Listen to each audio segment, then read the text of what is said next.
You've probably already heard the saying, be fearful when others are greedy and greedy when others are fearful by WB. Now, I gotta admit, I was pretty fearful last year when the market, in the housing market, they were asking for double the price and they wanted even like 10, 20, 30% higher than the already doubled price of the houses. But now things are actually starting to cool down in the housing market. Also, a lot of the perma bulls in the tech sector have seen tumultuous drops, so that's actually created some opportunities. So in this video, we're going to try to think like Warren Buffett a little bit more and see if we can turn these into opportunities that can work in our favor.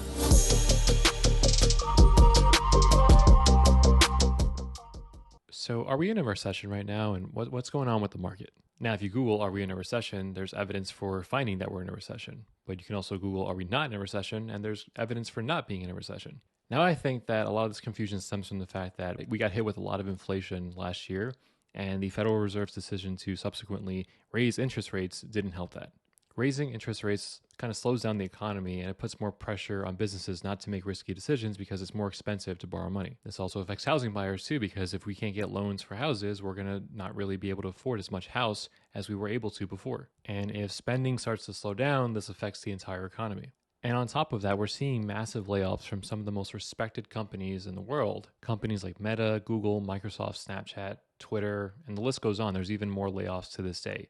If you probably open your LinkedIn, you're going to see every single day people are getting laid off, and it's very scary. Chief economist at the conference board, Dana Peterson, even said, businesses are very forward-looking, and if they get a whiff of weakness ahead, they're going to pull back.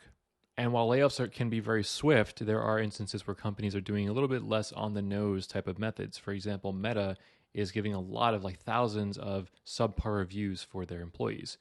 This might be a green light to actually lay off more people. Let's also talk about housing. At the time of this recording too, there are many instances of houses being canceled, their contracts being canceled, and price reductions all over the board, all over the US. This signals a lack of optimism in the housing market, but also the interest rates are not affordable for a lot of people to afford this much house.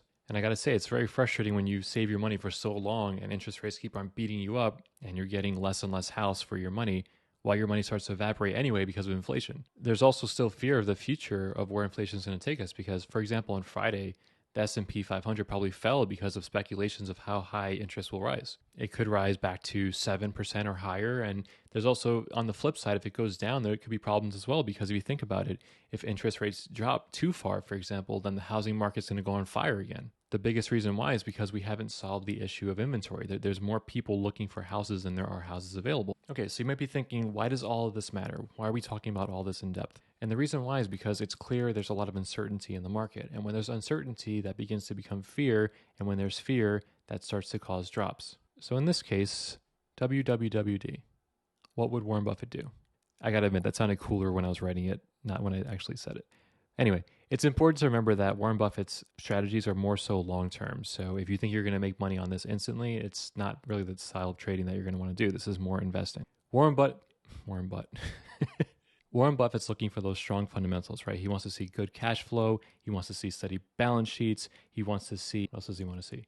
Competitive advantage. He's a believer that the company's intrinsic value is more important than the dollar price of the stock. So rest assured, he's not staying up all night trying to add VWAP, MACD, and RSI to his indicators to get a juicy buy-in point. He's not that type of trader. While that's great and everything, I don't believe in catching falling knives. So I'm not saying just go in there and dump your money on a stock that you think is going to do well, because that's how you get burned.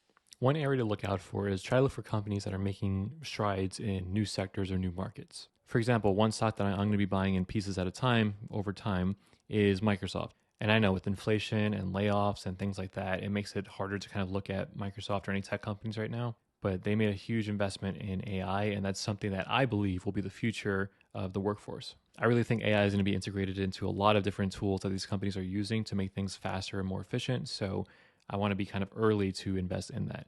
Again, I'm not making a massive investment in Microsoft all at once. It's little pieces at a time, over time. So that way, naturally, over the long term, I believe it will, rise. I also have other stocks. So for example, if Microsoft doesn't do well, I have some Google as well. So that can kind of help to counterbalance if Google beats Microsoft. So again, you have to have a little bit of balance there.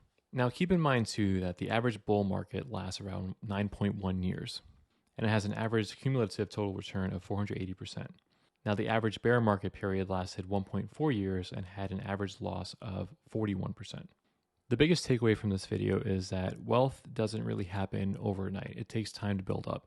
And I know I've seen videos of, and also like Reddit, for example, Wall Street bets. People are placing crazy speculative bets and walk away with millions of dollars, right? Like, wouldn't it be so cool to make a trade like that and, make a bunch of money? But deep down inside, that's very risky. And if you place the wrong bet, you can get screwed. You could lose thousands, if not your entire financial savings. So that could be very risky. And I really don't advise doing those types of trades. Now, if you do want to trade options and make safer trades for, making premium and things like that and safer amounts of investments, I do have a course called Rocket Option U, which teaches about how to make trades like verticals, covered calls, things like that, and things to kind of look out for, the risks, how much money you can be putting in versus what you'll get out, things like that. So if you have an interest in that, please take a look. I'll drop that down in the description below.